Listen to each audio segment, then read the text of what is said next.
नमस्कार, आप देख रहे हैं आप तक न्यूज। मैं हूं संजीव और आज बहुत ही बिहार के एक विशेष मुद्दे पर आपके सामने आया हूं। आपको बता दें कि चौकीदार और दफादार बहाली को लेकर चिराग पासवान का आखिर कनेक्शन क्या है। आखिर चिराग पासवान का कनेक्शन चौकीदार दफादार बहाली से जोड़कर क्यों देखा जा रहा है। आखिर इसकी राजनीतिक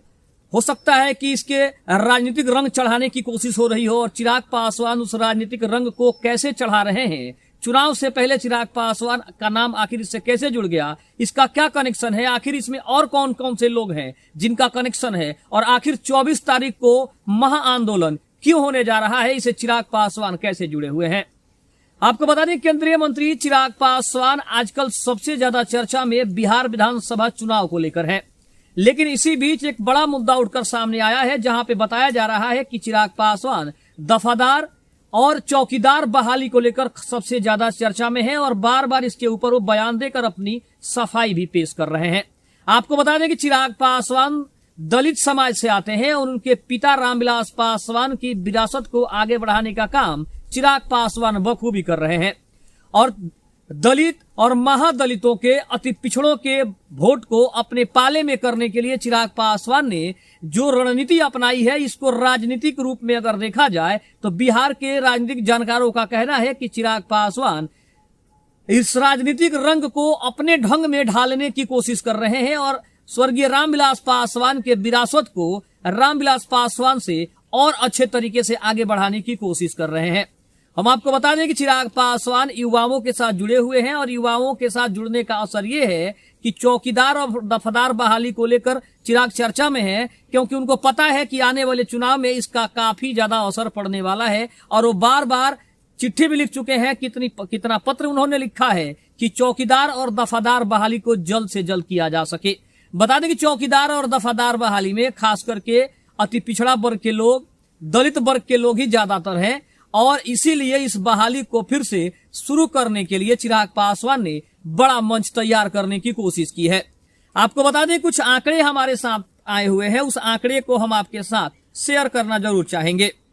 बता दें कि बिहार में चौकीदार और दफादार बहाली को लेकर हलचल काफी तेज है। लंबे समय से इस बहाली की मांग उठ रही थी, लेकिन अब राजनीतिक रंग भी ये ले चुकी है। खास करके लोक जनशक्ति पार्टी के प्रमुख चिराग पासवान का नाम इस मामले से जुड़ने लगा है।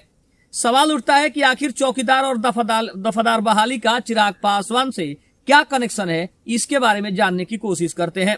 अगर सबसे पहले बात करें तो चिराग पासवान ने आखिर इसके लिए आवाज क्यों उठाई, इसका मतलब यह है कि बिहार सरकार पर दबाव बढ़ाने के लिए चिराग पासवान लगातार चौकीदार दफादार बहाली को लेकर मुखर दिखाई दे रहे हैं। हाल ही में उन्होंने बिहार सरकार से पुरानी पेंशन बहाली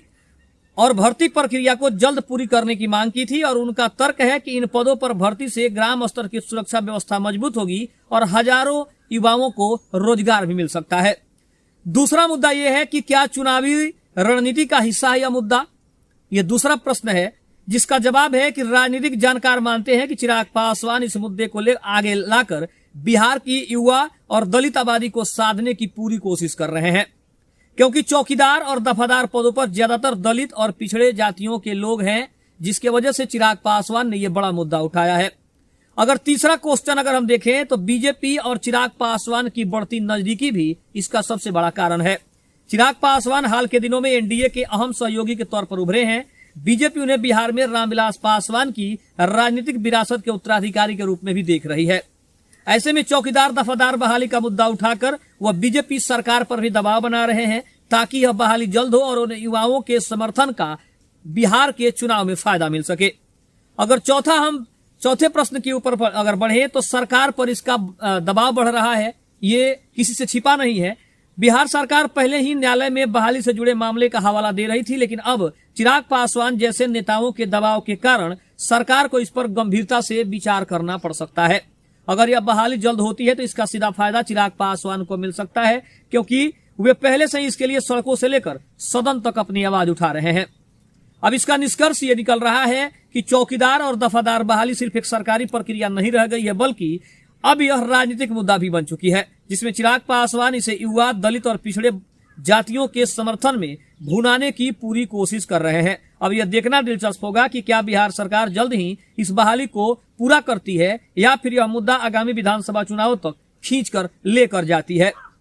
बिहार में सबसे बड़ा मुद्दा यह है कि चौकीदार और दफादार बहाली का जो मुद्दा है वो काफी गरमाया हुआ है और इस पर पक्ष और विपक्ष दोनों एक दूसरे पर कटाक्ष करने में लगे हुए हैं। महागठबंधन का कहना है कि कभी भी सरकार अति पिछड़ों दलित वर्ग के लिए नहीं सोचती है, नहीं विचार करती है, लेकिन वही एनडीए का कहना है कि उसके नजर में सभी लोग एक बराबर है और दलित महादलित की जो श्रेणी है उसके लिए सरकार विशेष तौर पर अपनी योजनाएं भी चला रही है, उसके लिए सरकार विशेष तौर पर काम भी कर रही है। लेकिन जिस तरह से चिराग पासवान ने इस मुद्दे को गंभीरता से उठाया है उसको देखते हुए जरूर कहा जा रहा है कि चिराग पासवान ने चुनावी रंग देना शुरू कर दिया है और आने वाले विधानसभा चुनाव को देखते हुए ये बहाली चिराग पासवान और एनडीए के लिए काफी गंभीर मुद्दा बन सकती है। तो अब देखना दिलचस्प होगा कि 24 तारीख को जो आंदोलन की बात कही जा रही है कि पटना के गांधी मैदान में 24 तारीख को एक महा आंदोलन होने जा रहा है जिसमें जितने भी दलित,